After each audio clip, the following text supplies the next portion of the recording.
एक गांव के बाहरी हिस्से में एक वृद्ध साधु बाबा छोटी सी कुटिया बनाकर रहते थे। वो ठाकुर जी के परम भक्त थे।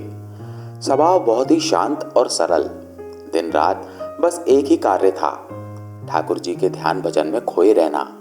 ना खाने की चिंता, ना पीने की चिंता रहती थी तो बस एक कि ठाकुर जी की सेवा में कोई कमी न रह जाए। साधु बाबा भोर होने से पहले ही जाग जाते, स्नान और नित्य कर्म से निवृत्त होते ही ठाकुर जी की सेवा में लग जाते। उनको स्नान कराते, धुले वस्त्र पहनाते, चंदन से तिलक करते, पुष्पों की माला पहनाते, फिर उनका पूजन भजन आदि करते। जंगल से लाए गए फलों से ठाकुर जी को भोग लगाते। बिल्कुल वैरागी थे, किसी से विशेष कुछ लेना देना नहीं था। फक्कड़ थे, किंतु किसी के आगे हाथ नहीं फैलाते थे।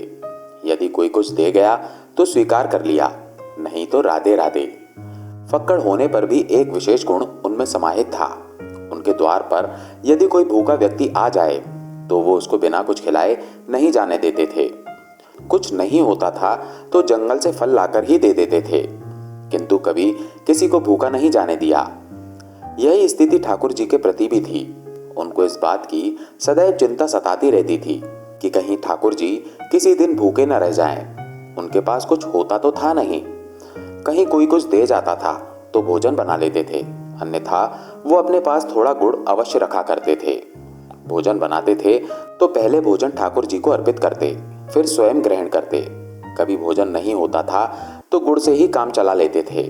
थोड़ा गुड़ ठाकुर जी को अर्पित करते और फिर थोड़ा खुद खाकर पानी पी लेते थे। एक बार वर्षा ऋतु में कई दिन तक लगातार वर्षा होती रही।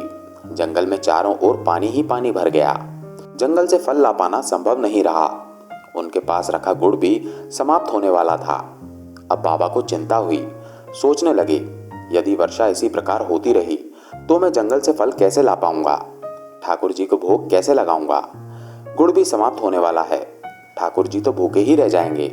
दूसरी चिंता, यदि द्वार पर कोई भूखा व्यक्ति आ गया तो उसको क्या खिलाऊंगा। ये सोचकर वो गहरी चिंता में डूब गए। उन्होंने निश्चय किया कि अब से मैं कुछ नहीं खाऊंगा, जो भी मेरे पास है वो ठाकुर जी और आने वालों के लिए रख लेता हूं। ऐसा विचार करके उन्होंने कुछ भी खाना बंद कर दिया और मात्र जल पीकर ही गुजारा करने लगे, किंतु ठाकुर जी को नियमित रूप से भोग देते रहे। बाबा की भक्ति देखकर ठाकुर जी अत्यंत प्रसन्न हुए, किंतु उन्होंने उनकी परीक्षा लेने का विचार किया। 2 दिन बाद ठाकुर जी ने एक वृद्ध ब्राह्मण का रूप धारण किया और उनकी कुटिया में उस समय पहुंचे जब तेज वर्षा हो रही थी। वृद्ध ब्राह्मण को कुटिया पर आया देख साधु बाबा बहुत प्रसन्न हुए और उनको प्रेम पूर्वक कुटिया के अंदर ले गए।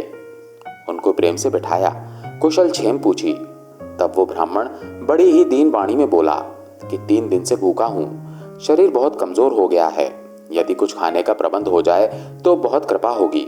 इस पर साधु बाबा ने ठाकुर जी को मनी मन धन्यवाद दिया कि उनकी प्रेरणा से ही वो कुछ गुड़ बचा पाने में सफल हुए। वो स्वयं भी 3 दिन से भूखे थे, किंतु उन्होंने यथासंभव गुड़ और जल उस ब्राह्मण को अर्पित करते हुए कहा, इस समय तो हमारे पास यही साधन उपलब्ध है, कृपया इसको ग्रहण करें। बाबा की निष्ठा देख ठाकुर जी अत्यंत प्रसन्न थे, किंतु उन्होंने अभी और परीक्षा लेने की ठानी। वे बोले, इससे मेरी भूख भला कैसे मिटेगी, यदि कुछ फल आदि का प्रबंध हो तो ठीक रहेगा। अब बाबा जी बहुत चिंतित हुए। उनके द्वार से कोई भूखा लौटे ये उनको स्वीकार नहीं था। वो स्वयं वृद्ध थे, 3 दिन से भूखे थे, शरीर भूख से निढाल था, किंतु सामने विकट समस्या थी। उन्होंने उस ब्राह्मण से कहा, ठीक है श्रीमान जी, आप थोड़ा विश्राम कीजिए, मैं फलों का प्रबंध करता हूँ। साधु बाबा ने ठाकुर जी को प्रणाम किया और चल पड़े भीषण वर्षा में जंगल की ओर फल लाने। जंगल में चारों ओर पानी भरा था। पानी में अनेकों विषैले जीव इधर उधर बहते जा रहे थे, किंतु किसी भी बात की चिंता किए बिना साधु बाबा कृष्णा कृष्णा का जाप करते चलते रहे। उनको तो मात्र एक ही चिंता थी कि द्वार पर आए ब्राह्मण देव भूखे न लौट जाएं। जंगल पहुंचकर उन्होंने फल एकत्र किए और वापस चल दिए। कुटिया पर पहुंचे तो देखा कि ब्राह्मण देव उनकी प्रतीक्षा कर रहे थे। बाबा जी ने वर्षा और भरे हुए पानी के कारण हुए विलंब के कारण उनसे क्षमा मांगी और फल उनको अर्पित किए। इस पर वो ब्राह्मण बोला, बाबा जी आप भी तो ग्रहण कीजिए। इस पर बाबा जी बोले, क्षमा करें श्रीमान जी, मैं अपने ठाकुर जी को अर्पित किए बिना कुछ भी ग्रहण नहीं करता। ये फल मैं आपके लिए लाया हूँ, मैंने इनका भोग ठाकुर जी को नहीं लगाया है। तब वो ब्राह्मण बोला, ऐसा क्यों कह रहे हो आप? ठाकुर जी को तो आपने अभी ही फल अर्पित किए हैं। बाबा बोले, अरे ब्राह्मण देव, क्यों परिहास कर रहे हैं? मैंने कब अर्पित किए ठाकुर जी को फल? तब ब्राह्मण देव बोले, अरे यदि मुझ पर विश्वास नहीं तो जाकर देख लो अपने ठाकुर जी को, वो तो तुम्हारे द्वारा दिए फलों को प्रेम पूर्वक खा रहे हैं।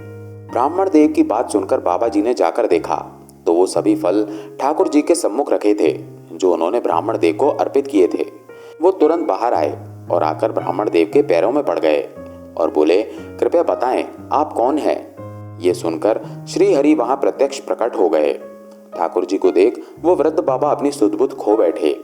बस ठाकुर जी के चरणों में ऐसे लिपटे मानो प्रेम का झरना बह निकला हो। आंखों से अश्रुओं की धारा ऐसे बहे जा रही थी जैसे कुटिया में ही वर्षा होने लगी हो। ठाकुर जी ने उनको प्रेम पूर्वक उठाया और बोले, तुम मेरे सच्चे भक्त हो। मैं तुम्हारी भक्ति, तुम्हारी निष्ठा और प्रेम से अभिभूत हूँ। मैं तुम्हारी प्रत्येक इच्छा पूर्ण करूंगा। कहो क्या चाहते हो? किंतु साधु बाबा की तो मानो वाणी ही मारी गई हो। बस अश्रु ही बहे जा रहे थे। वाणी मौन थी। बहुत कठिनता से स्वयं को संयत करके बोले, हे नाथ, जिसने आपको पा लिया हो उसको भला और क्या चाहिए? अब तो बस इन चरणों में आश्रय दे दीजिए। ऐसा कहकर वो पुनः ठाकुर जी के चरणों में गिर पड़े।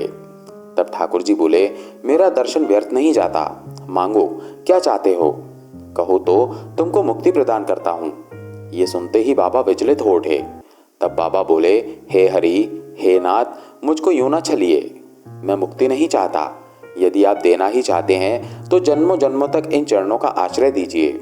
हे नाथ, बस यही वरदान दीजिए कि मैं बार बार इस धरती पर जन्म लूं और हर जन्म में आपके श्री चरणों के ध्यान में लगा रहूं। हर जन्म में इसी प्रकार आपको प्राप्त करता रहूं। तब श्री हरि बोले, तथास्तु। भगवान के ऐसा कहते ही साधु बाबा के प्राण श्री हरि में विलीन हो गए। जय श्री कृष्णा।